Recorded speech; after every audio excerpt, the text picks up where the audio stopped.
today. All right, you Okay. guys. So we have eight modules. Modules 1 and 2 is all about mindset, and it's going to be the undercurrent of everything we do. Modules 4 and 5 are all about the strategies and the tips, strategies, techniques, whatever. None of that's going to be as effective until we get steps 1 and 2. I'm not going to say 100% done because there's no perfection here. We're human. Mm-hmm. However, it's going to be a constant going back, restudying, re-implementing. That's where you're going to be able to do the heavy lifting. I mean, when you think about lifting something heavy, what do we say? Lift with your squat, bend down, lift with your legs, not your back, right? Your legs Mm-hmm. are made of huge, your thigh, one huge bone, the femur, your back, a lot of small bones, a lot of it. So there's much more effectiveness and safety when you are lifting with your leg. And I say this because step 1 and 2, again, mindset, we cannot address that enough. It needs to be tweaked and refined over and over and over again. And every time we have these hiccups like this week, those hard moments that feel pervasive, persistent, permanent, like when am I ever going to get past this hurdle? That's going to, again, pull us back, keep us stuck. And like I said before last week, an object in motion stays in motion, an object at rest stays at rest. This is what I mean when our mindset is not solid, then we are going to be not only implementing the strategy, but also self-sabotaging at the same time without even realizing it. And I'm Mm-hmm. saying that not just for you guys in the room, but also for me. I noticed that, I might be validating the boys, which we talk a lot about validation, yet when my mindset is not there, then there's a disconnect. I might be validating, however, the tone is off. My annoyance comes through with my body language. Remember, they're reading our nonverbal more than they are hearing our verbal, what we're sharing. Mm-hmm. So, again, mindset, mindset, mindset. Check yourself, ask yourself, first of all, how often are you checking your mindset? This needs to be daily, every morning, every night, and then in between those interactions, do a pulse check every now and then. Where am I at right now with this? How am I showing up right now at this moment with my child? In both the positive moments and then also the not so positive, the negative, the challenges. And ask yourself these questions, these two questions here, or actually three questions. I'll put in the chat. What is happening right now, factually? Okay. So one, Mm-hmm. what is happening right now, actually? So not my kid's being a jerk. That's not factual. But factually, my son is yelling at me. He's having a hard time. Mm-hmm. And ask yourself, what am I making it mean? That's number two. So again, like what I just said, my son is being a jerk. That's the meaning I might be ascribing to him yelling or hitting me. And then number three, is this 100% true? Those are the first three questions that we need to ask when we are in a very challenging moment. So, Lieta, you shared about some mornings too, this week, getting out the door, and you're not the only one. This it has been hard to get out the door for you, for Crystal, even for me in a couple of moments. And Mm-hmm. what I had to do in those moments is the same thing I asked you guys to do: slow down, pause. And that sounds so simple, but what it looks like is you're not pushing or threatening your kid to get out the door. You're also not giving into those emotions. You are being steadfast and certain. Like when you present yourself with certainty, then you are showing that you have faith in your abilities, your skills, but also in your son's ability, your kid's ability to move through this. So look at it this way. The problem is not getting to school on time. The problem is your son dealing with that emotion of going to school. Yes, it's hard to think about. Um, I think some of the struggles you shared is those uncomfortable feelings of being around certain teachers or Mm-hmm. just the discomfort of not being able to do what he wants or whatever the thing is. It's about the emotion. And When we look at emotions, they come and go. It's like a wave. There's and I've talked about this before. There's an uptick, there's a peak, and then there's a down regulation. And what they're experiencing when they're all out throwing a fit is they're up, going up here, doing the uptick, and everything in their emotions, their bodies is saying, "Get me off of this roller coaster," because it feels scary. It feels out of control, and it feels like it may never end. They don't know when they'll reach the top. And same is true for you guys. I've heard you guys say this week, "I can't do this anymore," or "I want to give up." So notice you're having the same emotion they're having. I did not say that this week, not one time. I'm not talking about you. No, I'm just kidding. I said that like 10 million times. Or maybe I am. I didn't want to point anyone out, but honestly, you're I was not, just you're kidding. not. So, I mean, I say that because that is the same experience that our kids are going through when they're saying, "No, I don't want to go here. I don't want to go to school." We're having those same experiences in our adult experience of, "I can't handle this anymore. I don't want to do that. I'm at my wit's end." So it's almost like we're up going up that roller coaster. We don't know where the peak is. And so we're fighting for our lives to hold on tight, grit our teeth, and push through. Yes, we can do that. Yes, it'll get us through. And it will also deplete our energy and not reinforce the belief that we are capable to handle any situation. So in those moments, reframing what is happening right now, what am I making it mean, and is it 100% true? We're making it mean that we are not capable in a way. We don't think that we are capable. But what if we reframe that to show not only self-compassion, self-validation, but also a reassurance to ourselves with a mantra, or, and that sounds, just bear with me, but reflect back on those experiences in your life that something was very difficult, and yet you were able to move through that experience, not just because you were hanging on for dear life, but because you did something that was very empowering. Look back at that, and that is proof for yourself.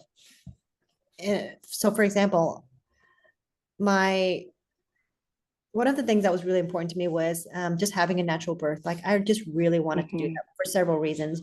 And every single person around me looked at me like I was crazy. They were like, "Why would you? Insurance pays for it. Um, what if something happens? What if you need a C-section?" It was all the what ifs. And the more I paid attention to that, the more I doubted myself. And what I had to do was close that off and just put a filter on me, my eyes, my ears, whatever, and just keep going back to my why, my goals. I want to do this for my kids. I envision myself giving birth and then being able to stand up and go to the bathroom afterwards instead of waiting for epidural to wear off. There's Mhm. nothing wrong with a medicated birth. For me, that's just what I really wanted. And also, I wanted to push myself and see if I could do it. And that sounds silly, but I was able to do it. And once I got past her, it was a very empowering sensation, feeling and belief. And it just compounded for myself. I can do hard things. And nowadays, when I am going through something very difficult with the boys or in anything, I look back to that. I'm like, "Oh my gosh, I did that." A lot of Mhm. people said I couldn't, and yet I did. And that's just one little memory. And so when I tell you guys in those challenging moments to reflect on those five things, to regulate yourself, a good positive memory, a good or positive feeling, a good or positive song, all of those things, what it does is it reorients you, so that you're moving from the negative to the positive, and you're shifting what truth you're buying into. So it doesn't say we're gaslighting ourselves, but it's saying, "Oh my gosh, this is so hard right now. No wonder I'm having a hard time. No wonder I feel dysregulated. And I'm going to choose to take care of myself." Mhm. Yesterday, I took my mom to the doctor and then to the bank. And because of her poor memory, we had to go back to the bank 3 times.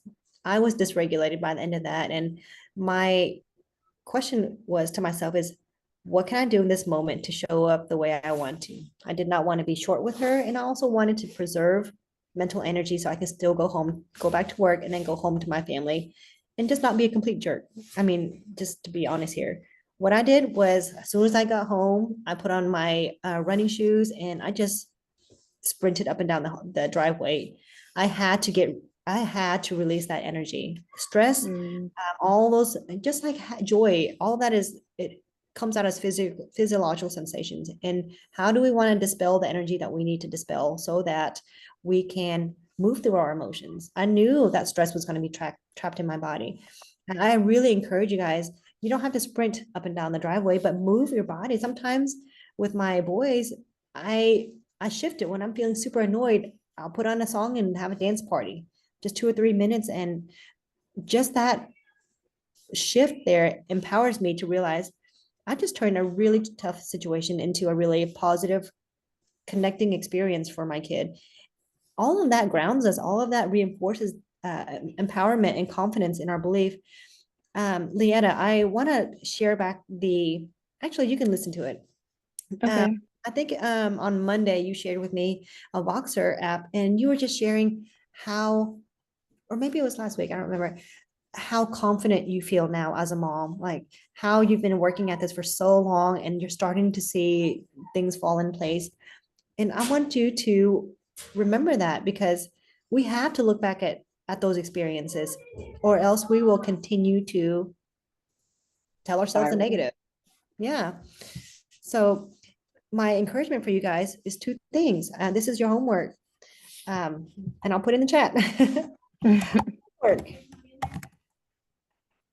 Number, oh, can you hang on for just a second? Yes. Okay, I'm sorry.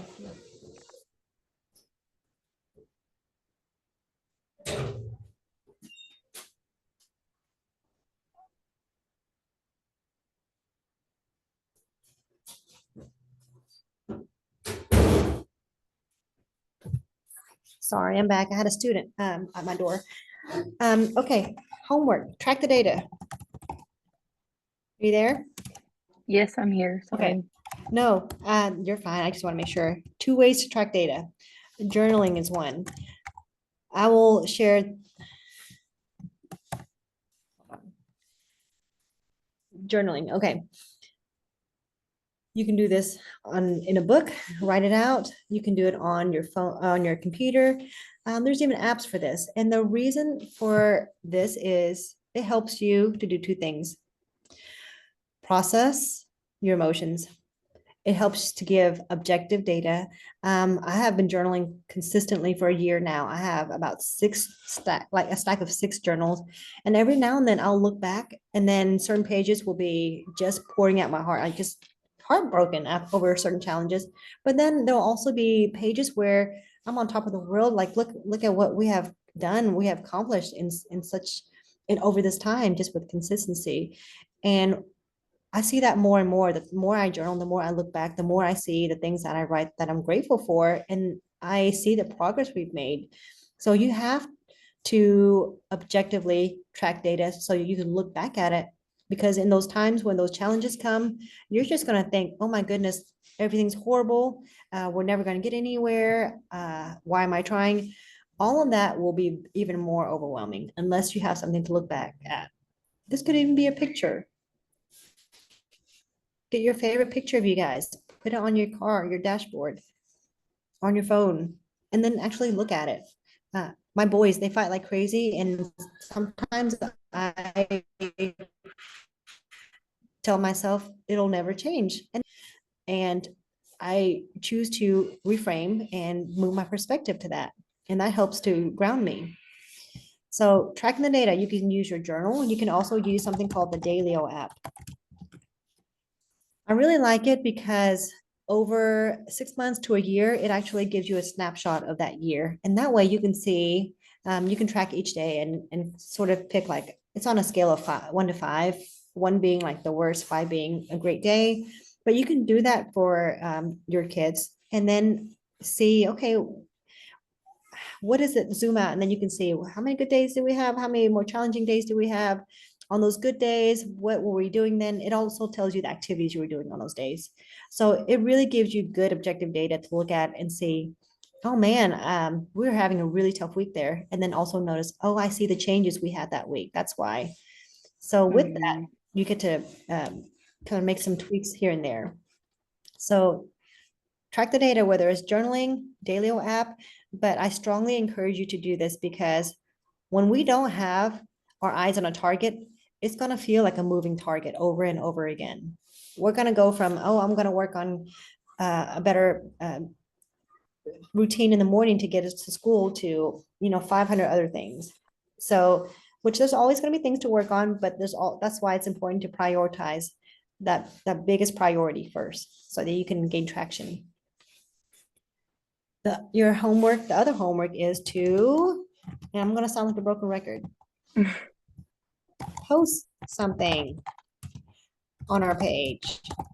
You guys are wonderful at, sharing with me, and I want you to keep doing that. You've been sharing your wins, your struggles. You've been asking for feedback. You've been asking questions on how to deal with something. Now I want you to also post it on our Facebook group. You're adding layer by layer of interacting with information that you've gained. But information doesn't cause transformation. Your information plus trial and error, getting feedback, implementing what you've learned. And I've learned today on the call. Here's what I took away from this. All of that, it's almost like we talk about neuroplasticity. You use it or lose it. The more you engage with something, whether it's sensory input like information, the more you do a new skill, the more it becomes ingrained. So that's the same thing that I want for you guys to do here. The more you are just reflecting on what you learned, sharing it with other people, the more it helps you out, not just others.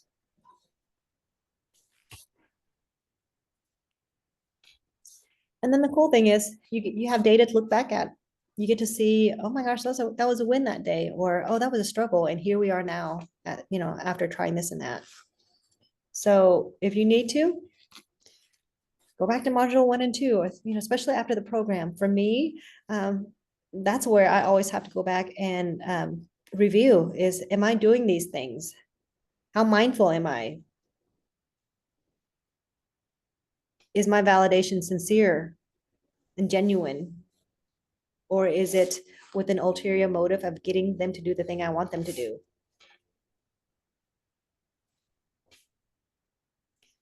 So all of that will get you a lot farther and faster than if you're trying to implement strategies from gritting your teeth or pushing through. Mm-hmm. So is that like where the like planning ahead comes in? Like, would you say? Absolutely. When you pause to check your mindset and how mindful you are being, that all basically it just means noticing, paying attention to one thing at a time and observing. My younger son, he has been having more outbursts, and it really took me having to slow down and being mindful of where is this coming from. But when we do that, then we're able to plan ahead. And what I learned from observing him was that sometimes so much attention gets shifted to my other son that he starts acting out. So for me, Mm-hmm. that's a pebble in my shoe. It's telling me that there needs to be more connection points, more touch points with him, Okay. for one thing. But would you be okay with us kind of addressing you brought up two things, getting to school and then screen time. Yeah, I'm okay with either, honestly. All right, so I know school routine has been really tricky for you, and I want to go back to what we just talked about, our mindset. And I want you guys to really hone in on this belief, and it's going to sound hard, but reflect on your mindset and ask yourself, what can I do? What narrative can I change in my head about the situation that will help me win? That means like having that decisiveness. And I've shared about this before, but the word decision is two parts. D means to cut off, side means to kill. So you have to decide, you have to cut off and kill any thought that does not help you move the needle. So for me, or for you guys even, thoughts like this: I'm a bad mom, or I'm failing him, or my kid is never going to get better, or we're always going to be struggling with this. Notice the absolutes, never, always. Notice the labeling, the identity we're attaching to ourselves. If we're attaching ourselves to being a bad parent, that's that's going to be like carrying just a big burden on our shoulders, a sack of sand when we're trying to sprint. Get rid of that and reframe it. Acknowledge it, of course, process it, and ask yourself, is this true? And then reframe it. Reframe it to, this is really hard. I'm doing the best I can, and I'm learning to do better. That's a very different narrative.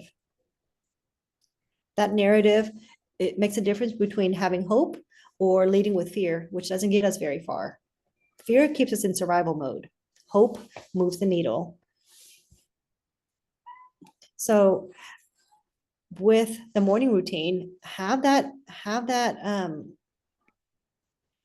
belief in your mind. It takes as long as it takes. We will get there. We've had some wonderful moments at drop off. Yes, we still have challenges, and maybe they're less than they were before. I don't know. Track the data, write it down, do the daily app, and just mark for yourself each day. Here's Crystal.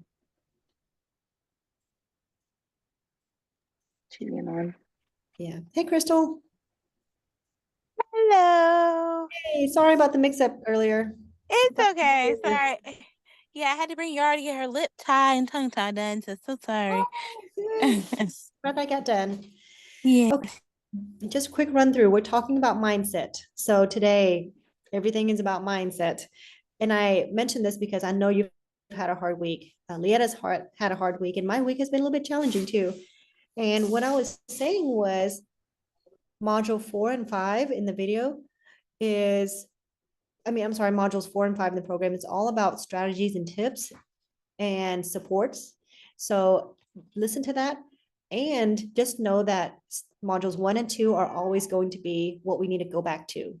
That's the foundation where everything in module 4 and 5 will not work effectively until we get modules 1 and 2 down pat. So that means our validation of ourselves and our kids, our mindfulness, our ability to self-regulate before we co-regulate. All that is so important. So what I was sharing with Lietta is, and it's in the chat here, we have homework to do. Part of that is working on our mindset. That means that we have to decide. The word decide means to cut off. So D means cut off, side means kill. Decide to kill off every thought that does not help you. For example, I'm a terrible mom, or I am hurting my kid by doing this, or I feel terrible for having my kid do this. All of those things slow you down. Sorry, You're fine. So look at how you can reframe that narrative. I believe that's in module 2. Shift that perspective, that narrative, because our thoughts, actions, behaviors, and beliefs, they all interact with each other. So ask yourself, how often are you checking your mindset? There are moments when, for example, my first temptation is to think, oh, my son's being disrespectful. And he does say things like, shut up. And in those moments, I have to reframe, I have to stop, I have to pause, and I have to notice my thought. What is happening right now, and what am I making it mean? Is it true? So I have to check myself and ask, is it true that he's being disrespectful when he's saying shut up? And if not, if that's not 100% true, of course, we're working on that. I'm not condoning it, but I'm working on first thing first. He's showing me he's dysregulated. And when I slow down to be mindful and observe, what am I noticing? I'm noticing that he's not hitting anymore. He's using his words verbally. So it's moving from physical to verbal, which is a big step. So notice this for yourself also. You may have a few good days of drop off, and then you may have some setbacks. It doesn't mean that you will never get through this. It just means look at the frequency, duration, and intensity of those difficult behaviors, and notice, where do you see improvement at? So that's just one way to shift your perspective on from something very negative to something more neutral or positive. As far as deciding, cutting off all those unhelpful thoughts, but also you're having to choose, and and replace those unhelpful thoughts with what is helpful. Put it in your mind that no matter what, you will get through that situation. You will handle it. So what does that look like? What do you need to do to move through that overwhelm? I shared with Lieta earlier that yesterday I had a hard day and I decided I wanted to come home and still be present to my kids and my husband without being short with them, being annoyed or frustrated or agitated. So I took 10 minutes when I got home, parked my car, and just sprinted up and down the driveway, which I probably looked a little bit silly. But that helped me to get that energy out of my body and it helped me to refocus my brain. And I felt so much better. I was able to show up in a way that was more helpful and kind to my family. So that's what I mean. No matter what, you can show up. It doesn't mean you're going to be a perfect or 100%, but you can show up still in a way that is empowering because you chose to show up that way. So, Lieta, with the whole school situation, you've had some great drop-offs and you've had some challenging drop-offs. All right, let's look at that as pebbles in your shoe. What do we need to do because it's crying out for attention? Okay, we need to find out what the pebble is. First, how can we decrease standards or expectations so you can set yourself up for a smoother transition for success? We've talked about this before, whether he does like to have his shoes off and socks off, right? Yeah. So, let that be one last power struggle of packing his socks in his bag. We've talked about this before. I know for certain mornings, mornings can be rushed. What if you dress him halfway in his clothing the night before? So instead of a full set of pajamas, what about school pants, pajama top, or Okay. just regular clothing for the whole. I had to do this for my boys at one point. I just dressed them in their school clothes the night before. And I'm not saying that we are not setting expectations to ever get dressed, but for now, we're thinking of first thing first. Getting to work is 100% priority for you right now. Yeah. We need to remove that pressure as much as we can. So, dressing him the night before, even having the toothbrush and toothpaste in your purse or right by the door, or having the food set up in a tray that you can take to go with you. So just think through that, like you said earlier, being proactive and planning ahead. I know you're a great planner. You already do that. Now let's look at even more how we can tweak certain things to make it easier for you. Okay. You mentioned, I think, Crystal, you talked about this too. Everything was going great until the last 5 minutes. So now that you've had that experience, that is a red flag. That is an opportunity to reflect on, okay, now I can do things differently the next day or the next time. So Crystal, you mentioned that there's a long walk from parking to the door. Have that in mind and proactively think through, how can I playfully manage that part? Crystal, did you hear me about that last stretch?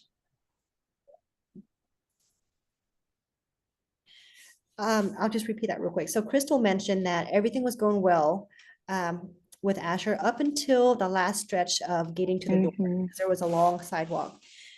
And so what I was saying is, now that you have that experience, use that as an opportunity to be proactive each day. And I know, again, you are very proactive. You've got your visual schedules. Think about how you can playfully navigate that last stretch. And I'll give an example. I had a kiddo that was returning to class yesterday, and he's autistic. So as soon as we got in the hallway, he just started crying and falling to the ground because he did not want to go back to class. And so I totally understood. I just took a moment to just put my hand on his back and his chest and just let him know I understood. And then I stood behind him and I had my hand under his arms, and I just kind of picked him up and just kind of frog jumped him. And I was like, all right, here we go. 1, 2, 3, frog jump. And then again, frog jump. And a few jumps in, I could see he was starting to smile. And I could see him pausing for me to do it again. And so he went from crying to actually smiling. And of course, he had me frog jump him all the way down there. So I was just like, he didn't walk like maybe other people would have expected him to, but that was a whole lot better than me having to pick him up and carry him. There will be moments that you may have to do that, but when you can shift it that way, then you become empowered because you did something that felt good for both of you. And then he felt empowered because he wasn't crying and, being dragged down the hallway. So think through that routine and just look for one area where you can be very playful with. And I don't mean like fun over the top, but just how can you tweak it to take the stress and pressure off? So Lieta, you said you couldn't get him in the car. Mm-hmm. What if you have, and might be a very last resort, just something, a novel breakfast snack in the car all ready to go. Well, that's actually funny that you said that because he's been like this is actually kind of gross, but he's been like hyper fixating on like gas station pizza. Mhm, I don't know. I don't know like when he started it, mhm, but it's like $2 by the slice, and I don't really eat pizza, and so it's a way for him to get pizza, you know. mhm, And this morning, same thing. We were trying to get out the door. He did not want to go to school, all the things. And I was like, what's wrong? And he was just like, I'm hungry, I'm thirsty. And I was asking him if he wanted, anything out of the fridge or whatever. And he was like, I just really wish I could have like a piece of pizza. And it's like a special place. And even the same gas station, you can't go. You got to go to this one. And so this morning I had to get gas anyways. And I just was like, walked in there and I was like, look, I don't know if they're gonna have pizza at, 7:30 in the morning. And I was like, so what are we gonna do if they don't? Trying to like see if we could like come up with something else. And he was like, oh, they'll have it. I was like, okay, And so we went in there and then they said that they have it 24/7. And I got him the pizza and then we left. And I was actually on the phone with my friend, his aunt, and I was just like, that was a good idea. I mean, like, got him out the door. He was like super excited for, like this special treat. And I was like, I don't want to do it all the time. And we don't mhm. struggle all the time. But I was like, if I can't get him out the door, that is like 2 minutes from my house on the way to school. That might be something that I can like use to like entice him. And then which I know pizza for breakfast is not the best, but I was like, at least his belly will be full. He won't be hungry. And he ate the whole entire thing and was like, "Look, mom, I ate it," and then like walked right out of the car this morning. So Good. I was Yeah. like, it kind of worked. That was So funny that you said that. yeah, and again, you want to be very careful so that it's not, hey, if you get in the car, then we'll go get some pizza. You don't want it to be a bribe. You want it Okay. to be in a way that is empowering him. Sort of like, Well, is it? I'll be sorry. Okay, is no, it you're fine. okay to like? This is how I've been phrasing it lately because our issue is always time. Like even for the competition, the coach was like, "Why don't you plan to be there like 30 minutes early?" But I Mm, tell him like, if we don't get out the door right now, we won't have the time to stop to get mhm. pizza. And then so he'll ask, and I'm like, "Baby, like we just we don't. I have to go to work. We have to go to school. Like you have to be there."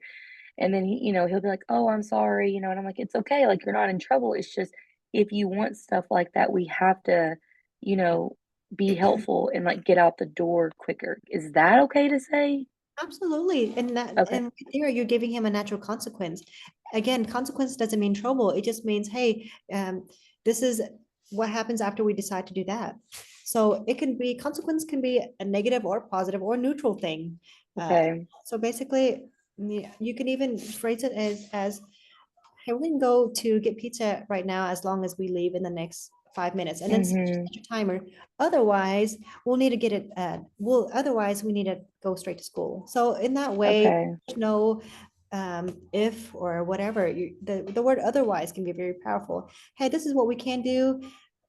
Otherwise, we'll need to do that. We'll get to do that Like a next. later time or whatever. And even Okay. if you think of it as you're moving the needle, if he's asking why or why not, then you can simply say, we could talk about that in the car. Okay. As soon as you get in the car, we'll talk about that. And so you're basically keeping focus on the target, which is getting in the car. So Okay. sometimes you need to break down the goal. The goal that morning may not be, of course, the overarching goal is to get to school on time. And the small Mhm. goals are, we're going to get in the car right now. Okay. You're leading with certainty instead of, asking why not, hey, or bribing. You're simply saying, this is what we're doing right now. We'll talk about it in the car. So what reminds me of empowerment, because like that's what we're bad about, like bribing. Because I hate and I don't like it, but I try, but the empowerment. You've told me a few times, but I just need to like practice it, like That's say okay. more. But Yeah. So, okay. So much of it comes down to your wording, the way you're communicating, okay, if then kind of thing. So bribing is in the same boat as punishment. When you're doing it, with, let's say, compliance in mind, then that can surely backfire. It and I'm not saying I don't want to say the word bribe. I'm going to explain that in a minute, but I'll give an example. When we were younger, something that was hard for us was to leave the park. And when I have two of the kids, it's hard to carry both of them. And so the way I phrased it was, when we get in the car, I wonder if you'll pick the strawberry or watermelon lollipop. Which one do you think you'll pick? Okay. So we're moving the needle. When we do that, we're empowering them with choice. We're giving them the option. I can stay here and throw a fit, or I can go enjoy a lollipop in the car. So that sounds very Gotcha. different from, if you get in the car, I'll give you a lollipop.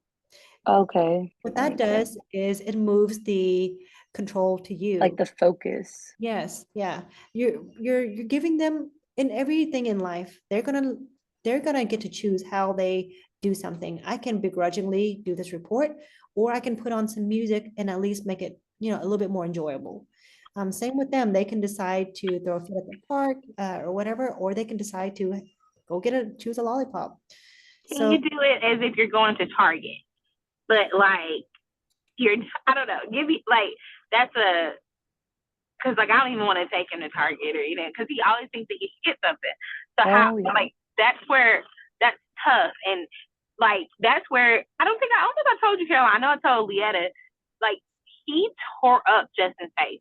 Justin had like a scratch mark on his face from like his whole nose, and it was like bleeding the one day because he was so upset. Justin was trying to quote unquote teach him that we go to Target, we can look around at things we like and all this stuff. And I felt bad. I was like, it just so chill or whatever. I think I may have told you about it, Caroline, but I still like, I do want him to learn that we can't just go look at things. And sometimes mommy may have to just get the toilet paper or whatever and stuff, but that doesn't mean we get even a little, because it's always like, can I get a little toy? Like, it's just like, so and of course he goes to pick up something big. That's tough. Yeah. So there's a lot of skill building there. I mean, just like we're doing the best we can, and we can still build some skills as parents. They're doing the best they can, and they're still learning new skills. So so they're learning how to tolerate delayed gratification instead of instant gratification. They're learning how to tolerate feeling disappointment at not getting a toy, frustration at not getting a toy. So I can totally understand where he's coming from. And you're right. We need to not just accept that, but also build some skills for him, and also for yourself, so you can make going to Target one day a normal thing where you don't have to buy anything for, just because he wants it. There's layers to that. Okay. Out of the situation, before you, like, let's say that morning, hey, we're going to go to Target today. We're not there to buy toys. I have these 3 things on my list I'm going to get. And making it, you're priming the pump. Basically, you're readying him, you're preparing him for that. And you're doing that in increments. So right before you go in, again, say, remember, we're not here to get toys. We're here to get these 3 things. Maybe even have it written on a list, and then let him check mark it as he goes. And then, of course, when you get in the store, you might just, if he sees something he wants, I mean, there's a few different things that you can, ways to handle it. I mean, any way you can playfully do it, creatively do this. You might say, would you like to take a picture of it so that we have it, so that we know that's what you want? Or do you want me to take a picture of it? Mirror you, whatever. You're not giving in to buying a toy, but you're giving him a way to reconcile not getting that toy. So remember, we're staying out of black and white. It doesn't have to be, no, you're not getting that toy, that's it. It can be, we're not getting this toy right now. Would you like to write the name down, or would you like to take a picture of it so we know that's what you want? And you're not necessarily saying, I'll get that next time. But basically in that, you're helping to write out that emotion. You're not trying to solve the problem of buying the toy for him.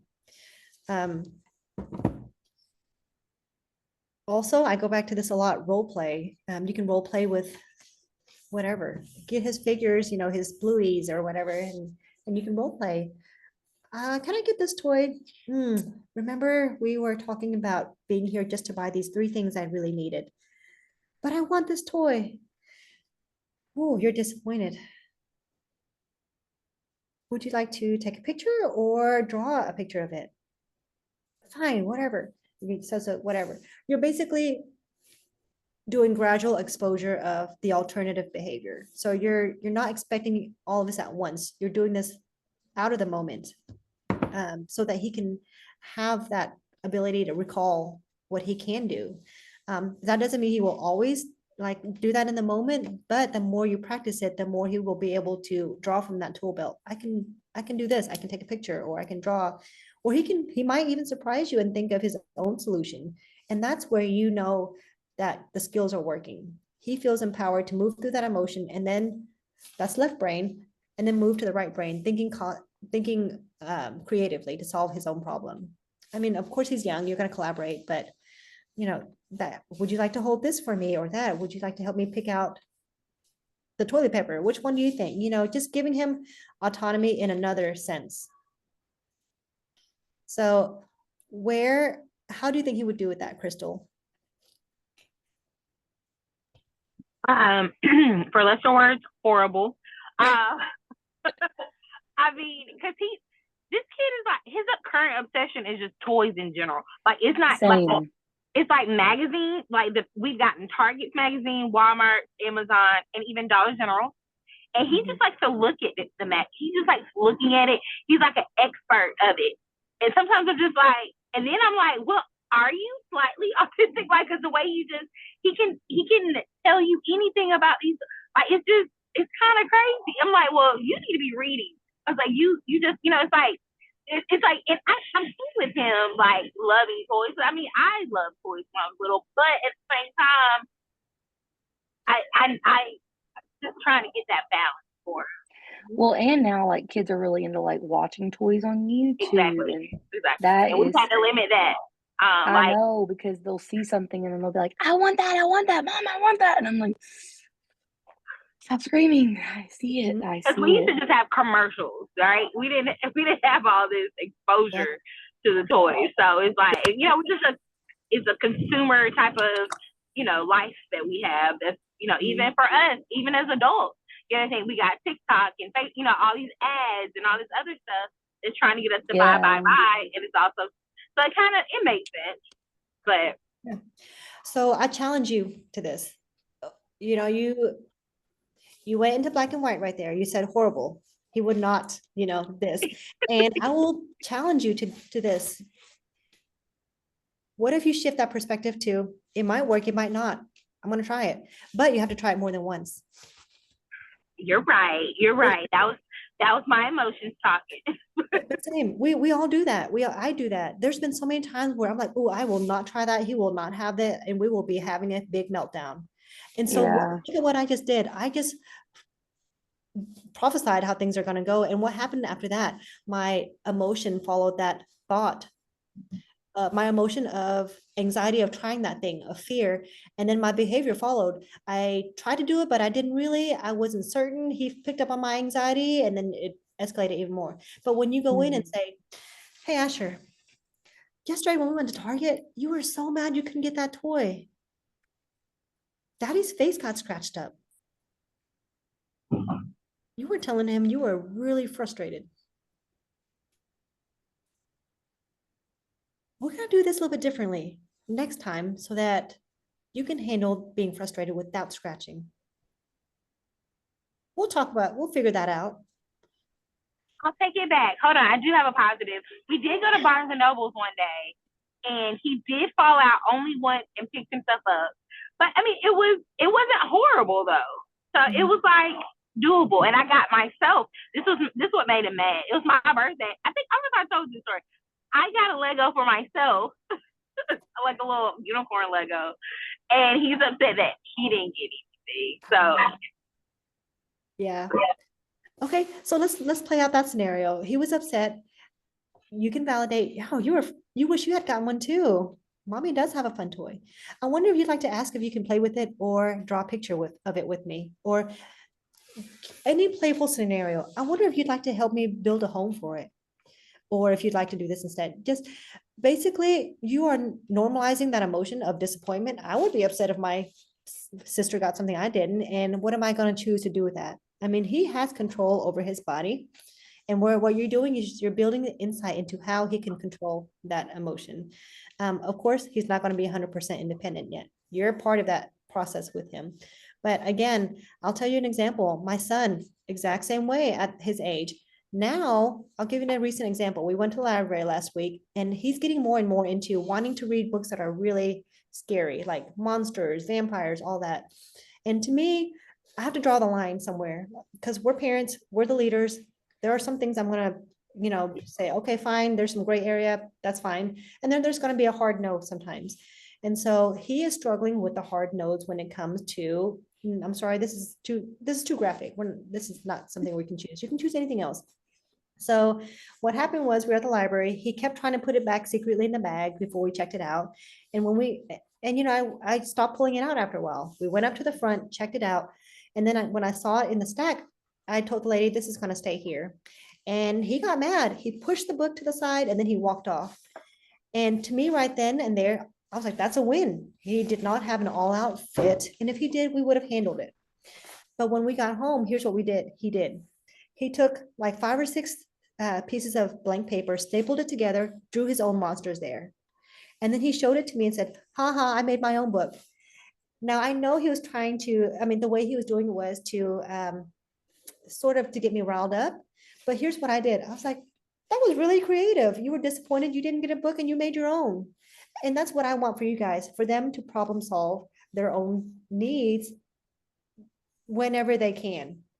Of course, they're gonna come to you for needs that they can't meet on their own, but things like that. Who knows what Asher is capable of? He's a very smart kid. We just have to let his emotions catch up with just him being able to ride out those emotions, just like you, Crystal. The other day you were at your wit's end too, and I've heard it in your voice, and it was just a matter of in that moment, I was encouraging you. What can you do to take care of yourself, to ride that roller coaster? Because it's going to come back down. And you even shared a picture of me of him doing really well in school, in class, that same day, I think. So it's a matter of, you're going to get to the other side. What can you do to take care of yourself in the meantime? And then also, what can you do to show yourself that you're capable, to empower yourself? So here's your homework. Think of, it can be a role play, or think of a way that you can validate and give him a couple of fun, playful options when you do go shopping again. But make that repetition. We don't learn anything on the first go. None of us do. It takes repeated experience, repeated practice, repeated mistakes even, and then having to get back and try it again. And that's the same thing for him. He's building that muscle.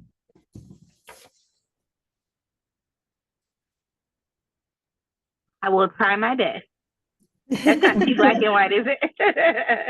Yes, it's not black and white, but also don't make an excuse. You got this.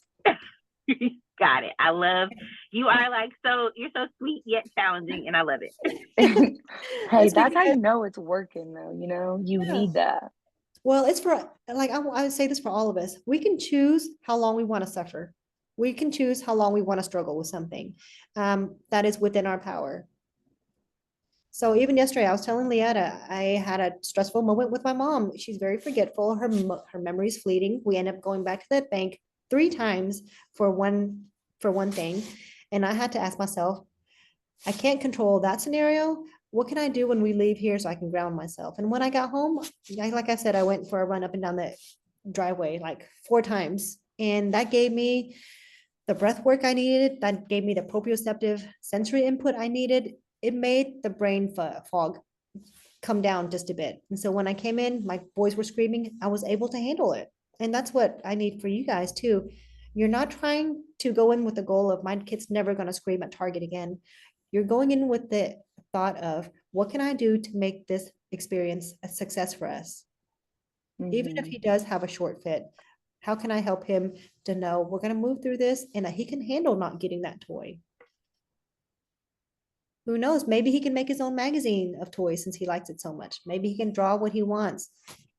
Maybe he can have a collage of all the pictures of toys he wants and put it on a picture. You know, think outside the box is what I'm asking. All right, do you guys That's very helpful. Thank you. Yes, thank you so much. engage? The homework I gave for you guys is 2 things. Track the data. So feelings are not facts. That's why we need data. 2 ways to do Okay. this. Journal. If you don't have a journal, get a cheap notebook, start writing down either what you're feeling, what you're grateful for, what goals you want to work on. I am grateful it's Friday. My goal this weekend is to really start role playing a new scenario that we've been having challenges with. That keeps you on track, it keeps you focused, and it lets you look back and see the growth and the progress you've made. So track the data through journaling and or use the Dailyo app. I'll post it. The app is something that you can track their mood and activities each day. And it was really helpful. I've been using it for a year. I can look back and see when things go sideways and why. I can also look back and see where things really, there was a lot of growth, and I can also see why. So that helps Mhm. move the needle. The other homework, work on your mindset. What negative narrative are you telling yourself? What do you Okay. want to shift it to? We talked about reframing our thoughts. Reframe it. Put it in the Facebook group. What have I been telling myself lately? And then how do I want to shift it? Okay. Decide what you will not go back to. For me, I will never be the mom that I was before I knew better and practice skills. I don't want to go there again. I'm cutting that off. That means I have to replace the thoughts that I used to think.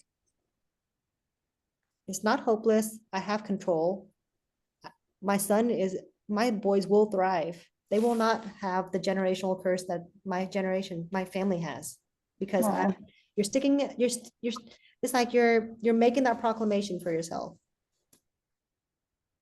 Okay, write that down. Okay, Thank you so much, Carolyn. you're welcome. Caroline. Yes, thank you all for sharing, and I want to celebrate. You guys are not isolating. You guys are sharing with each other. You're sharing with me throughout the week. That is amazing. You're connecting. Because fear will help make us isolate, but you guys are breaking out of that. Keep at it. All right. Well, thank you. Welcome. You guys take care. Reach out if you need anything and have a great weekend. Yeah, you too. Bye-bye. Bye.